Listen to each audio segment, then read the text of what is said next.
Olá, gente, sejam bem-vindos. Hoje nós vamos falar da teoria M, que é uma teoria que de vez em quando aparece aí nos canais da mídia e as pessoas ficam curiosas tentando entender um pouco do que se trata, né? Afinal, a física moderna, ela traz uma visão radicalmente diferente do que a gente imaginava que era o nosso universo.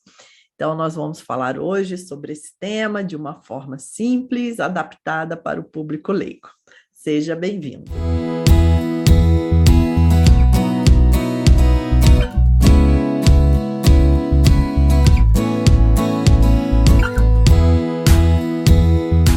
Que bom ter você aqui no canal mais uma vez. Aproveita, curte, se inscreva, compartilhe o vídeo. Vamos espalhar essa informação preciosa para as pessoas, pois nós estamos num momento de atualizar a nossa mente para o século XXI, né, gente? Não dá mais para ficar achando que o universo é aquela descrição simplificada, né, da física clássica, que é uma teoria do século XIX. Então, vamos começar o nosso tema. Eu vou compartilhar aqui alguns slides para ficar mais fácil. Então, vamos lá. A teoria M, ela é uma teoria bem recente, ela surge em 1995. Quem propõe a teoria M é esse físico aqui, da foto, que é o Eduardo Witten. E a teoria M, ela é uma teoria que unifica as 5 diferentes teorias das cordas. Então, vocês já perceberam aqui que para entender bem a teoria M, vocês têm que dar uma olhadinha lá no vídeo da teoria das cordas, que eu vou deixar aqui na descrição. Caso você ainda não tenha assistido esse vídeo, é um vídeo bem curtinho, bem didático, que vai fazer com que você consiga entender bem a ideia da teoria das cordas.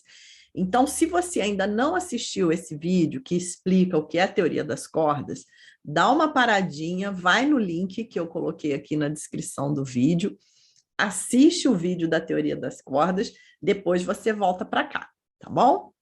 Mas se você já assistiu, vamos continuar aqui o nosso estudo da teoria M, e ela é uma teoria que unifica as 5 diferentes teorias das cordas, e ela ainda coloca junto no mesmo pacote a supersimetria e a supergravidade.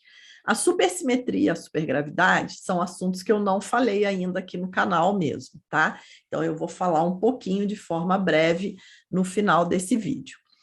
Essa proposta, ela veio em 1995 pelo físico Eduardo Witten, como eu disse, e essa teoria diz que tudo, matéria e campo, é formado por membranas. Olha, gente. Então, na teoria das cordas, a gente vai entender o que é essa cordinha que vibra. Agora, na teoria M, nós vamos estender essa corda e ela vai virar uma membrana. E vamos ver também que o universo flui através de 11 dimensões. A teoria das cordas já havia proposto 10 dimensões, mas para introduzir a teoria M, o Eduardo Witten ainda é obrigado a colocar mais uma dimensão. Por que isso, gente? Por causa da matemática, né? Por causa das equações.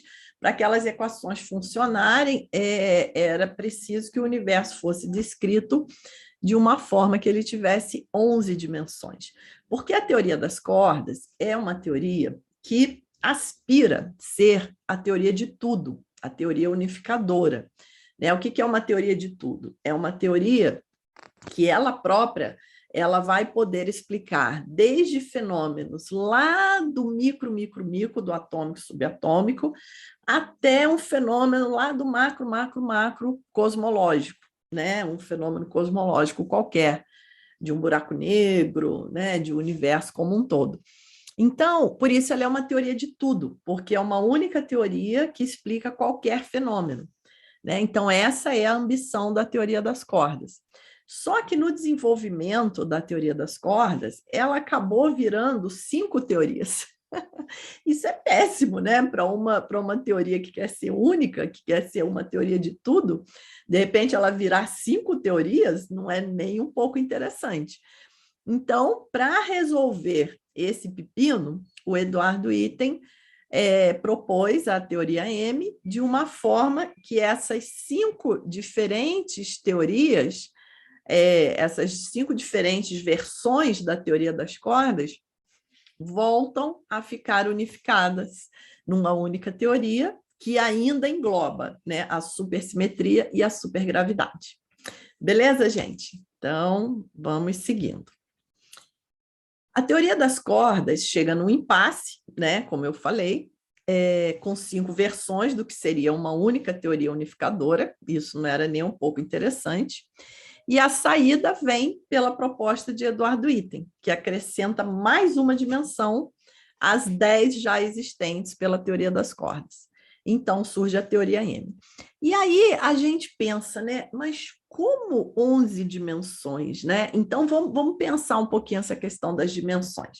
A gente já sabia lá pela teoria da relatividade do Einstein que nós temos 3 dimensões espaciais mais uma dimensão temporal. Então, o que dá um total de 4 dimensões. Para chegarmos a 11 dimensões, nós temos que ter 7 dimensões a mais, né? Então, essas dimensões seriam desse modo aqui, ó, 7 dimensões espaciais recurvadas. Então, o que seria isso?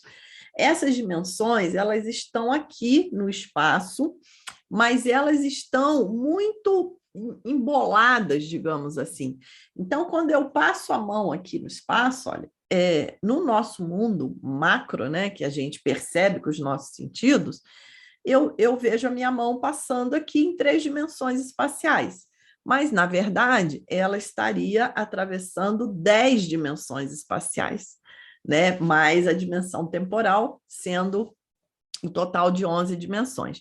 Só que essas dimensões elas são tão recurvadas e pequenininhas que só algo que seja do nível, né, da escala subatômica é que vai sentir essas dimensões. A gente aqui não sente. Então, para ficar mais claro isso, vamos ver como que a teoria das cordas explica essas dimensões extras. Então, por exemplo, se você tiver um acrobata andando numa corda, né, como a gente via antigamente no circo, né? Ele está lá com um bambuzinho, andando numa corda bamba. Para essa pessoa, a corda tem apenas uma dimensão, né? Porque ele vai para frente e vai para trás. Então, ele só tem uma dimensão, ele só anda numa direção em 2 sentidos. Mas se você pegar uma formiguinha que esteja aqui, uma formiguinha que esteja andando sobre essa corda, a formiguinha ela vai andar para frente e para trás, mas ela vai andar também para os lados. Percebe? Ó, a formiguinha pode andar para esse lado aqui e dar a volta na corda, dar a volta na cordinha, sair lá do outro lado, né? Então, para a formiguinha, a corda tem 2 dimensões, porque ela pode andar nessa direção e também nessa direção perpendicular. Tá? Então, assim que a gente vai identificando o número de dimensões. Então, quando a gente volta lá naquelas dimensõezinhas recurvadas, né? Como nós somos muito grandes, né? Os objetos macroscópicos, a gente não sente essas dimensões extras. Da mesma forma que essa pessoa aqui andando na corda não sente também essa outra dimensão aqui, perpendicular, que a formiguinha sente. Percebe como que existe essa relação entre o nosso tamanho e o tamanho das dimensões que a gente pode vir a perceber com os nossos sentidos físicos. E aí, para a gente entender melhor como que seriam essas dimensões, a gente pensa no espaço como a gente pensa no espaço como um tecido do espaço, né? Quando a gente estuda lá a teoria da relatividade, o espaço ele é representado como uma tela, né? Como se fosse um tecido do espaço, onde estão os planetas, né? As estrelas. Então, nós vamos pensar desse modo. Então, pensando no espaço como um tecido do espaço, uma tela, né? A cada ponto, a cada cruzamento, né? A cada ponto do espaço, nós teríamos essas pequenas dimensões recurvadas, espiraladas, né? E são dimensões muito pequenininhas que só as cordas é que teriam um tamanho tão diminuto para sentir essas dimensões, tá? Então, vamos lembrar um pouquinho aqui da teoria das cordas para entender o que seria isso. A teoria das cordas diz o seguinte: nós temos aqui, partindo de um objeto macroscópico, né? Nós temos uma bola, essa bola é feita de moléculas, as moléculas são compostas por átomos, os átomos são compostos de partículas, e aí a teoria das cordas ela vai mais fundo, né? Até onde a gente estudou na física quântica, para aqui, para nas partículas fundamentais. Só que a teoria das cordas ela vai mais além. Ela diz que, na verdade, o que nós experienciamos como partículas fundamentais são, na verdade, uma cordinha que vibra, né? É uma mesma cordinha que vibra em diferentes padrões. Então, por exemplo, é aqui, corda vibrando em diferentes padrões, dando origem a diferentes partículas. Então, por exemplo, se a cordinha vibra nesse padrão, eu tenho um elétron. Se a cordinha vibra nesse padrão, por exemplo, eu tenho um quark. Se a cordinha vibra nesse padrão, por exemplo, eu tenho um fóton. Tá? Percebe? Então, já existe aí uma ideia unificadora, porque ao invés de eu ter aquela tabela, né, de partículas fundamentais, que eu vou mostrar no final do vídeo, eu tenho, tudo se resume a uma mesma origem, que é essa cordinha que vibra. Mas aí a pessoa vai falar assim, gente, mas essa corda é feita do quê? Como é que pode uma corda ser menor que o elétron, né, e dar origem ao elétron? Então, na verdade, não é que exista uma corda, né? Na verdade, existe uma vibração. Eu costumo falar que é um nada que vibra. Mas teoria do nada que vibra não cola, né, gente? Não ia dar ibope. Então, metaforicamente, criou-se essa ideia da corda, né? Da corda que vibra. Mas não seria exatamente uma corda, porque essa corda seria feita do quê? Né? Porque tudo é feito de partículas fundamentais. Só que a corda é ela que dá origem à partícula fundamental, né? Então ela vai ser feita do quê? Então, essa corda, gente, é uma vibração puramente, né? Um nada que vibra. Então, eu acho muito interessante, porque isso aí tem um link direto com a espiritualidade, né? No budismo, a gente fala da consciência primordial, da natureza primordial, né? Que é esse espaço vazio e luminoso de onde tudo brota.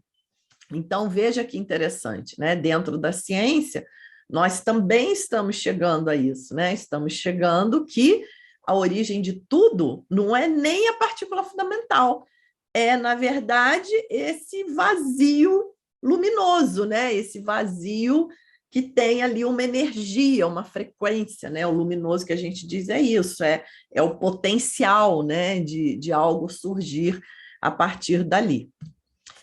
Então, a teoria M, ela diz o seguinte: adicionando-se mais uma dimensão a uma corda unidimensional, a corda unidimensional ganha um aspecto bidimensional, formando uma membrana.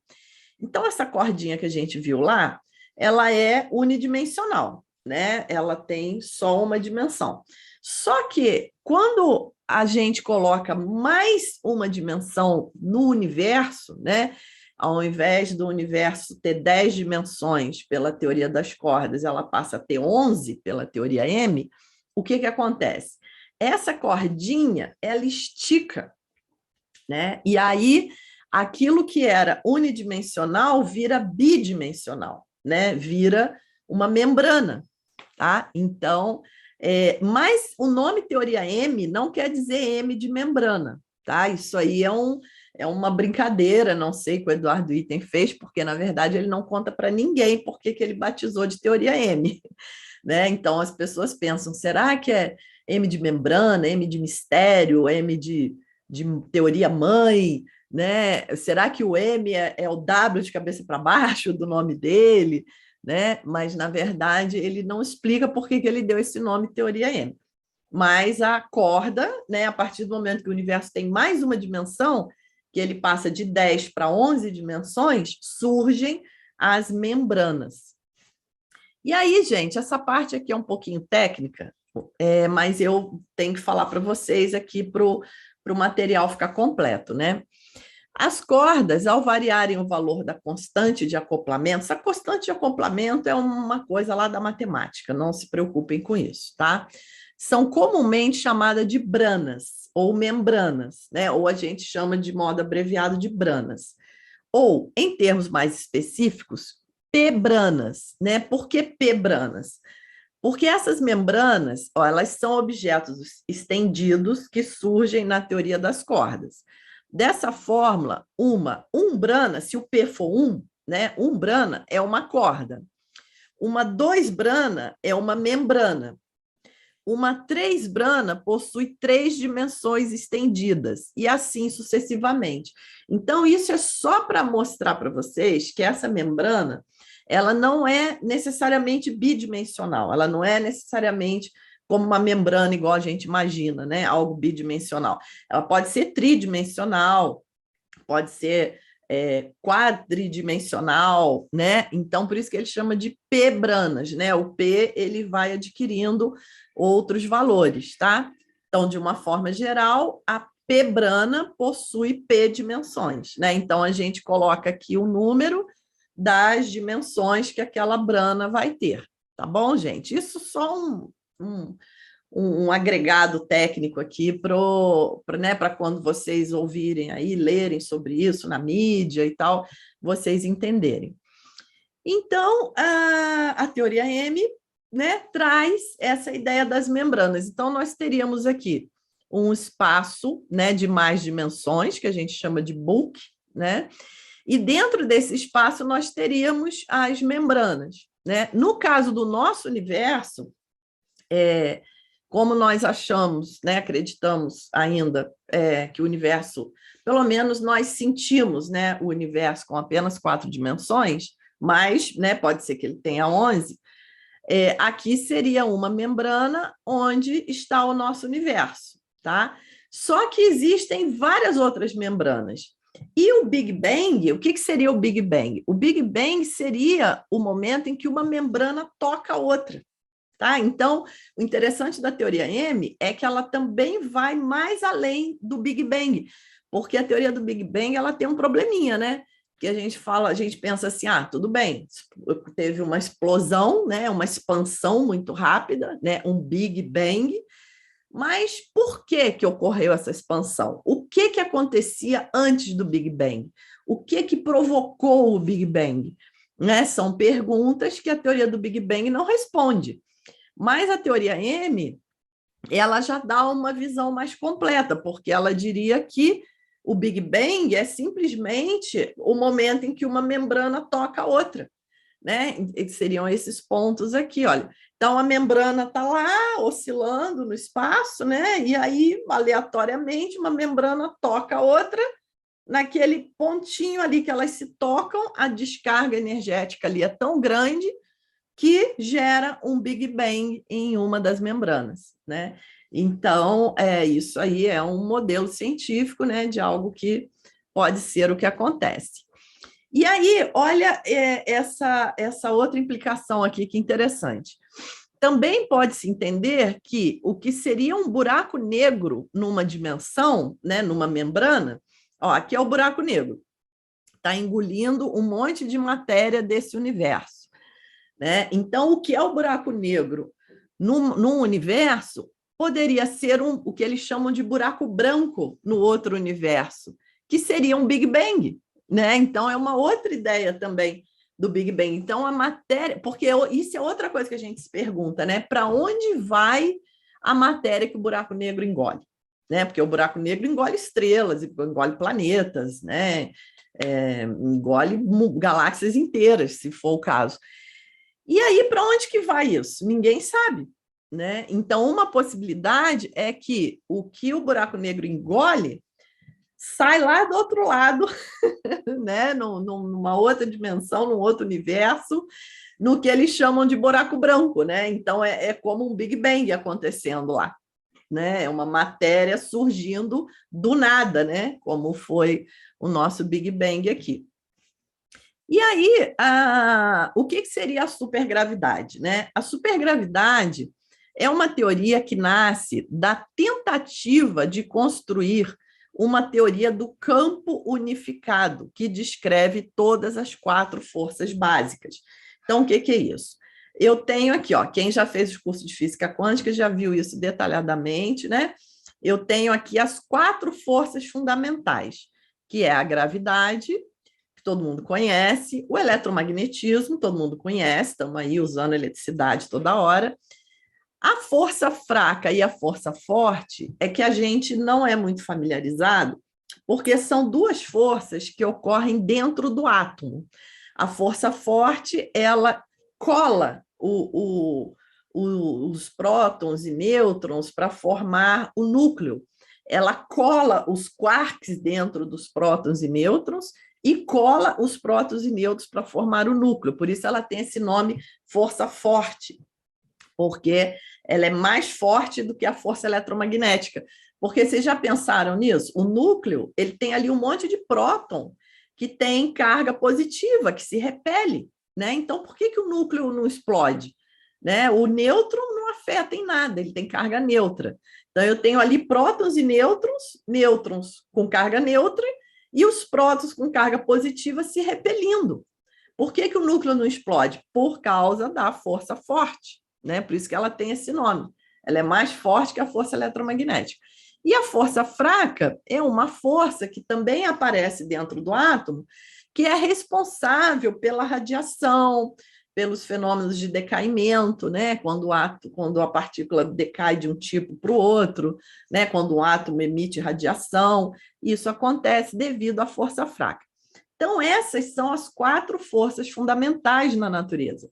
E a grande busca da física é unificar essas 4 forças, né? Então, a gravidade, perdão, o eletromagnetismo e a força fraca já foram unificados, tá? Já temos equações que unificam.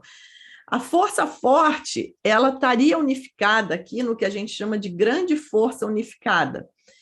Mas a gravidade é a mais difícil, a mais desafiadora de ser unificada. Isso é tema para um outro vídeo, né? Tem muito assunto aí para falar sobre a gravidade. A gente não percebe, mas a gravidade ela é muito fraca comparada com as outras forças. Ela é uma força muito misteriosa.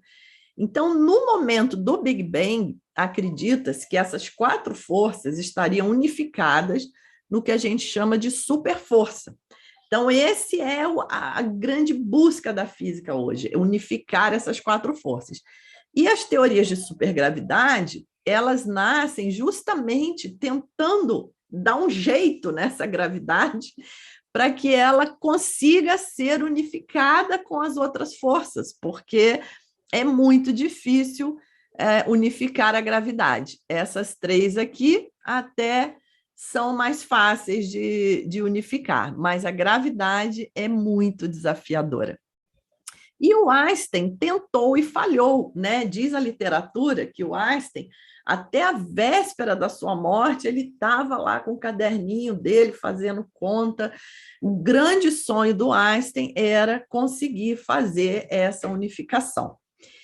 E aí, para falar com vocês como que a supergravidade entra aqui nas membranas, eu vou falar antes de matéria escura, tá? Que é um tema que vocês já devem ter ouvido falar. Nossa, olha, tá só entrando conteúdo nesse vídeo, né, gente?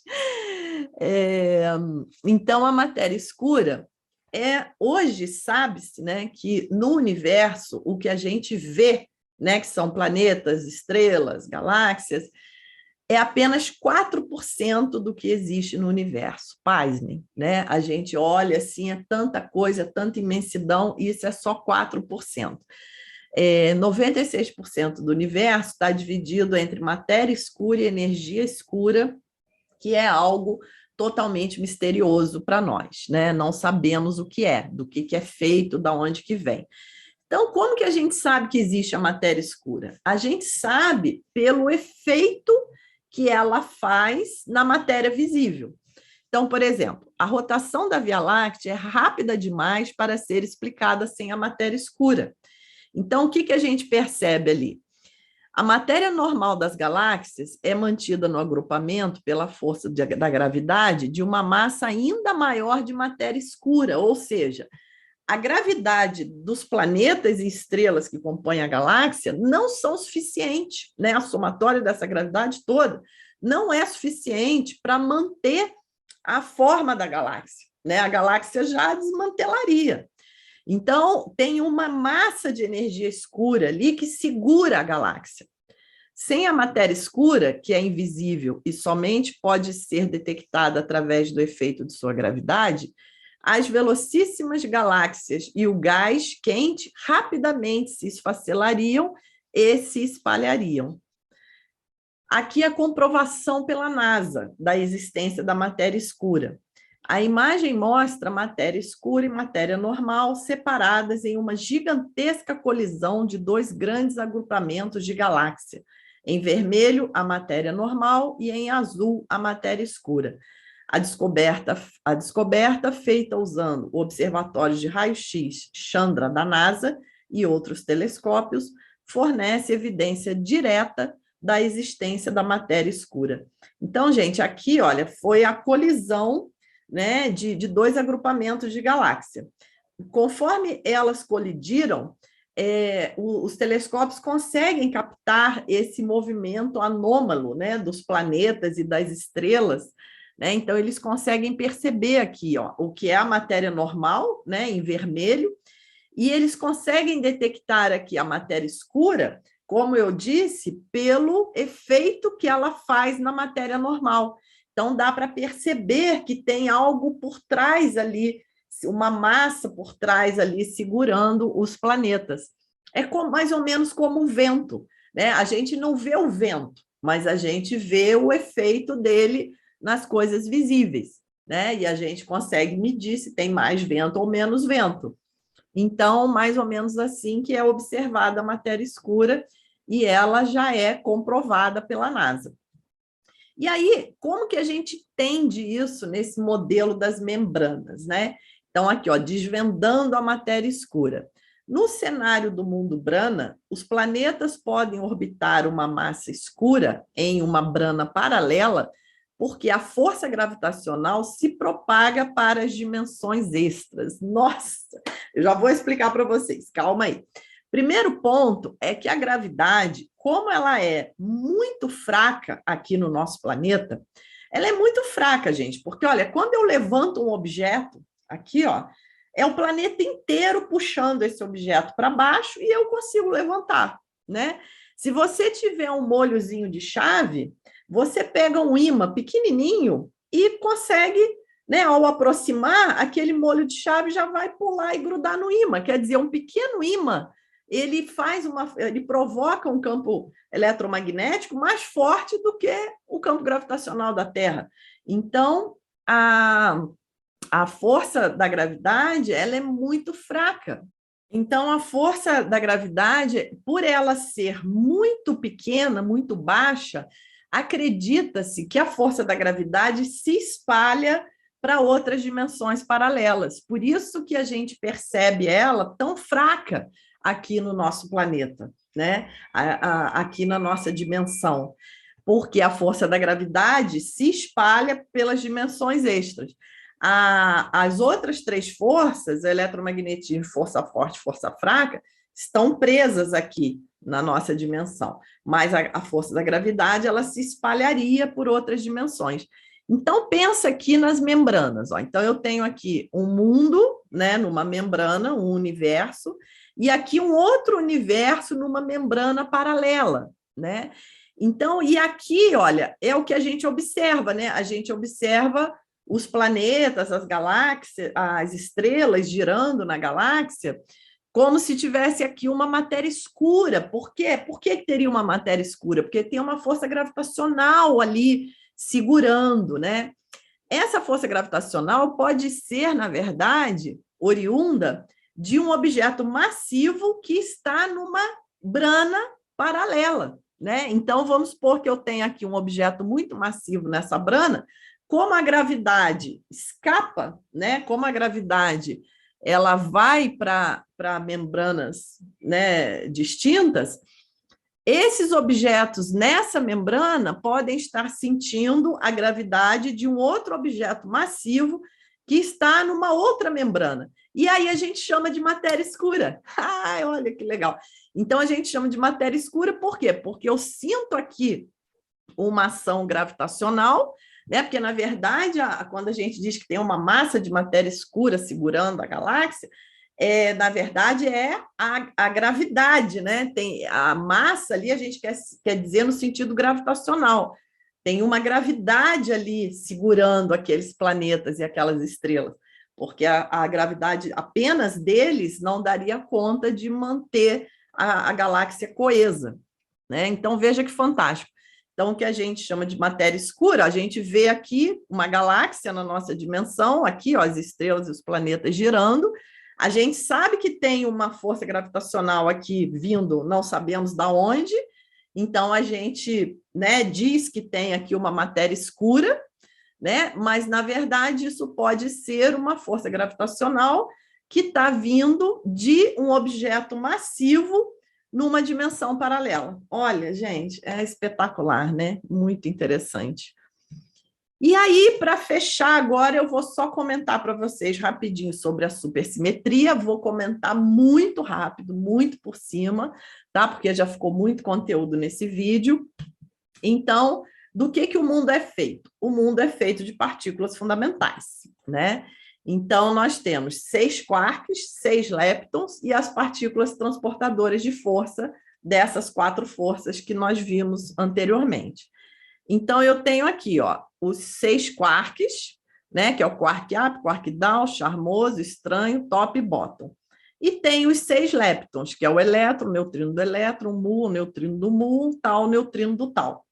E tenho as partículas transportadoras de força, que é o fóton, o gluon, o Z, o W+, o W-. O fóton, transportador da força eletromagnética, o gluon, transportador da força forte, o Z e o W+, e o W-, transportadores da força fraca. A gravidade, como a gente falou, não conseguimos encaixar ainda, né? Acredita-se que exista uma partícula chamada graviton, que transporta a gravidade, mas ele ainda não foi observado. E, recentemente, em 2012, observamos também o bóson de Higgs, que também é uma partícula transportadora de força, tá? Então, isso é o modelo padrão de partículas, né, dentro da física de partículas. Aí, lembrando lá que, pela teoria das cordas, todas essas partículas elementares são, na verdade, uma cordinha que vibra. Então, a cordinha vibrou de um jeito, é um quark up, vibrou de outro jeito, é um elétron, vibrou de outro jeito, é um gluon, tá? Então, essas aqui são as partículas fundamentais. A supersimetria, ela vai dizer que, para cada partícula do modelo padrão, aqui, ó, standard de partículas quer dizer modelo padrão, a gente vai ter uma partícula correspondente supersimétrica, tá? Então, ele chama aqui de supersimetria, ele chamou de SUSI-partículas, que são as partículas supersimétricas. Então, para cada partícula dessa, eu vou ter aqui a parceira supersimétrica dela. Tá, gente? Então, eu não vou entrar em detalhe, porque já ficou muito conteúdo para hoje, mas só para fechar, para vocês entenderem que a teoria M, ela resolve o problema das 5 diferentes teorias das cordas, ela faz com que essas 5 teorias voltem a ser uma teoria só, e ainda inclui a questão da supergravidade, como a gente viu, né?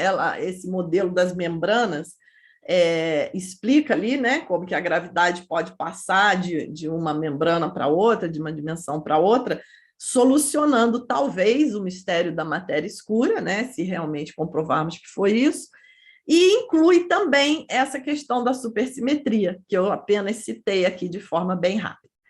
Então, muito obrigada, espero que você tenha gostado, curta, compartilhe, deixe o seu comentário dessa loucura toda, e lembrando da importância, né, da física quântica com a espiritualidade, da gente entender esse universo, acordar, abrir os olhos para esse universo maravilhoso que a gente vive, olhando ele de forma profunda, não apenas dessa forma limitada que a física clássica descreve, que os nossos sentidos físicos apreendem, e a gente vai ver que o universo ele já se conecta, né? Ele já descreve a espiritualidade naturalmente. A espiritualidade não é algo separado da ciência, né? Da descrição de mundo. É algo que está completamente intrínseco e emaranhado. Então, muito obrigada, até o próximo.